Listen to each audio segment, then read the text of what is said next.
So first, I'd like to for you to comment a bit on collaboration. You've worked with some of the greats. The list is stunning: Cohen, Fleck, Meyer, Douglas, Byron House. Can you tell me what made those collaborations so successful? In terms of collaboration and how you get along with other people, some of my, of course, most successful collaborations are with people that we're friends. And it is interesting that as much as we like to think of ourselves, and we are progressive musicians within our field, that bluegrass is sometimes our common denominator, even with Bela Fleck or Jerry Douglas, in terms of, for instance, collaborating with Edgar Meyer.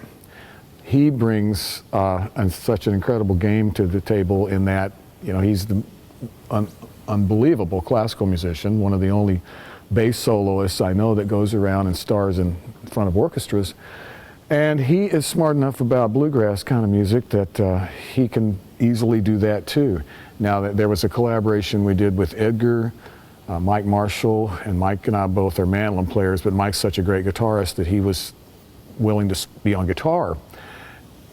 And we got to include the great Joshua Bell on violin. So, and that CD was called Short Trip Home.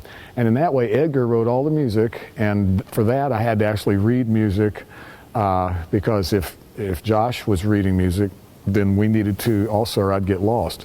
So that was a great thing about his collaboration, and that Edgar knows enough about the other instruments to write for them, and so it was a true marriage of kind of classical and bluegrass influence. And then as far as, I've been fortunate to collaborate, say with Emmylou Harris when I was in her band over the years, and she was a very generous band leader.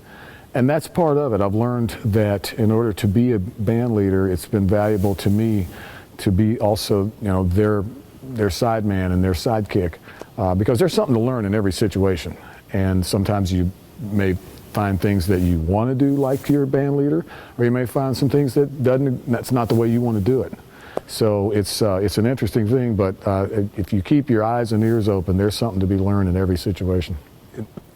Things that I've learned, for instance, when we were with Leon Russell for a couple of years, we being Newgrass Revival at the time, we were his band, and it was interesting because coming from the world of bluegrass where, usually somebody's going to MC, between every song and say things to the audience. Of course, you want to do that, but with Leon, it was just such a bang show, and it just built an excitement the whole show.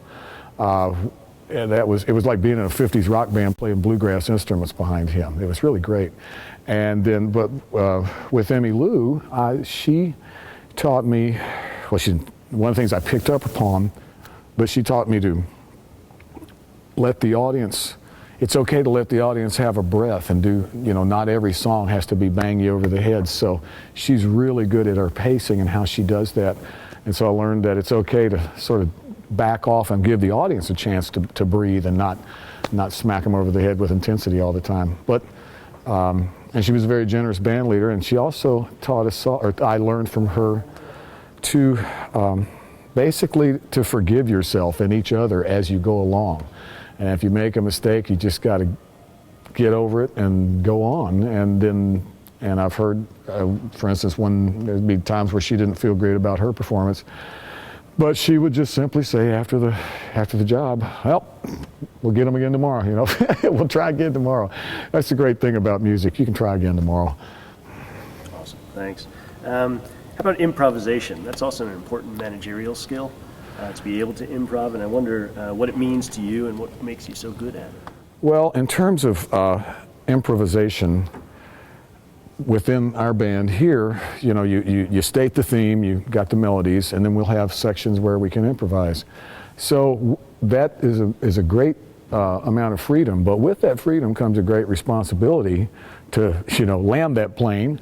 And so if you're succeeding with improvisation, you're sort of making up little melodies on the spot and giving your solo a place to go.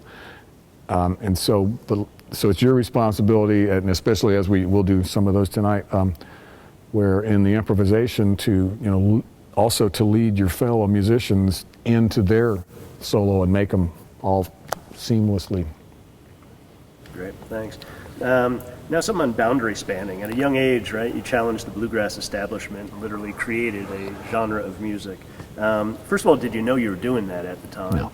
And then second, what were the dangers in doing that as a young performer, sort of not following the lead of Bill Monroe? Well, when we started out in Newgrass Revival, and we were just playing it like we felt it, and I think it's not just specific with being Southern musicians, but I swear Southerners tend to just do it because it feels good, and so we were playing in a way. We were taking our bluegrass instruments and playing, for instance, Great Balls of Fire by Jerry Lee Lewis, and we were, but playing them on our bluegrass, banjo, mandolin, guitar, and bass, and fiddle, and that we were just doing it like we felt it, and we certainly didn't think that we were anything special or that we were starting a form of music, because with the word Newgrass, I mean, there already was, in the 60s, these great bluegrass performers such as the Osborne Brothers, Jim and Jesse, the Dillards,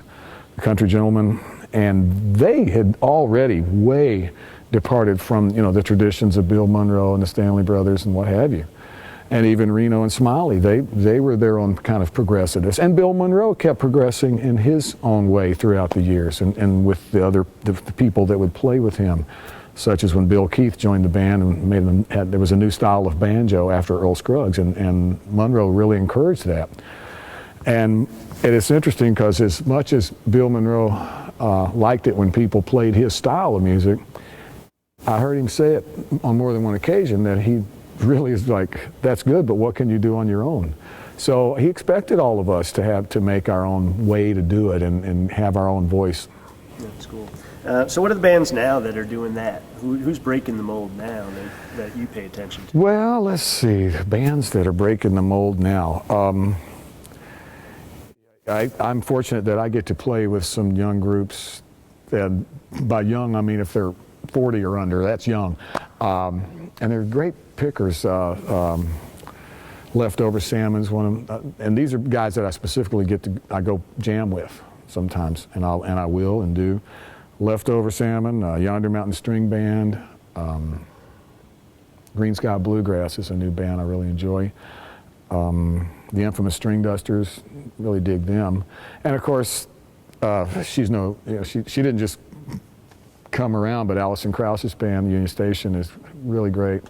And probably one of the most progressive and outrageously great improvisers and proficient on their instruments are the Punch Brothers, Chris Steele on the mandolin. And I love Chris, and so I tend to pay attention to the mandolin pickers the most, but he's sort of one of my favorites. Thanks. Last question. You've played some of the biggest and most famous stages in the world, and yet I saw you at Podunk in Connecticut. What keeps bringing you back to those small venues, and why do you bring your band around to those? Well, in terms of venues and the venue size, we used to joke around, hey, we play just as good for 50 as we do for 35. But it's just fun to play music, and it's fun to play live, and you may find yourself playing a little differently according to the venue. Because when we play, for instance, in Telluride, Colorado, which is one of my favorites, and I've been there 40 consecutive years. When you're playing for 10,000 people at a festival situation, you kind of have to get out there and amp it up a little more, and it's a challenge to excite 10,000 people and keep them focused throughout the show. There's so many things to do at a festival. Some people may be playing hacky sack, some are throwing a frisbee, and so I like the nighttime shows because all the attention just goes towards the stage then. But it can actually be more challenging to play for a small intimate audience, because people are so looking right at you, whereas the excitement throughout the audience breeds more excitement. So when you're playing the festival situation, people get all jazzed and they all are having a good time, or like when the few times we've played at the New Orleans Jazz Festival, that people are really partying and ready to rock. And so we may find ourselves sometimes in a performing arts center where people my age and older audience, they're glued into it, but they're not going to be outgoing and raising a cane out there, so to speak. So it's it's all just, I mean, it's a challenge, and I know we do find ourselves playing a little differently for different places. So tonight we're probably going to not play quite as loud because you can overdrive the room. When you're an outdoor festival, you know, you turn it up, and you're outdoors, the sound dies down more quickly. There's no ring to the stage. So it's all fun. Bottom line is, Leon Russell said one time, I like making music better than not making music. Fair enough. I think we could end on that. I Okay. hope to see you at Gray Fox this year.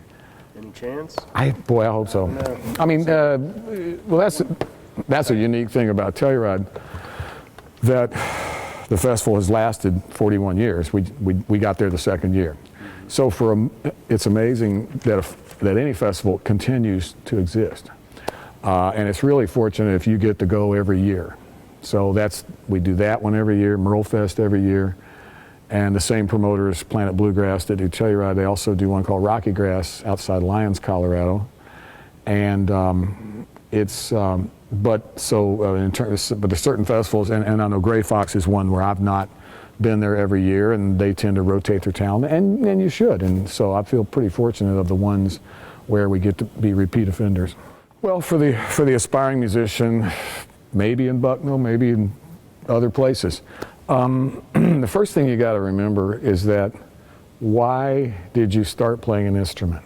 Because the sound is overwhelming to you and you love that.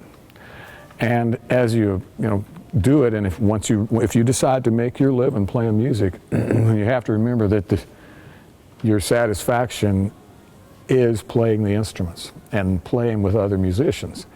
And there will be ups and downs throughout a show business career, but it is show business. And so you'll need management, a booking agent, and they take a percentage of your money. And if they do their job, they're worth it. And in terms of if you become a traveling musician, it's the travel that's the wearing part. The music's your reward. The music, so I'm joking around about it sometimes, but it's really true that what we do is travel for a living. The 2 hours we get to play music, that's the perk. But that's why we do it. And it's if you want to play music because you want to be some kind of TV star or pop star, that might not be the right reason, because it's a realistic goal to want to improve on your instrument or your singing, and that will guide you. But if someone's goal is just to be a star, I'm afraid that could be that's a temporary thing, because look at all the great bands that have had their heyday and had an incredible run, and boy, you're sitting on top of the world. Well, 10 years later, it won't be that way. I mean, there's very few artists that have been able to sustain, for instance, the way James Taylor can still pack arenas, and Eric Clapton, the way Eric Clapton can still pack the arena, the way the Stones do it, and Bruce Springsteen. And those are wonderful musicians, and of course they deserve what they have. But on the other hand, like I say, it comes and goes in the music business, and sometimes you don't know what happened and you're not drawn the same way. Well, it's because new people have come along, and people want to see new acts, and so you just have to be satisfied with your music, because that's why you started, because you love music, and so that's got to be its own reward.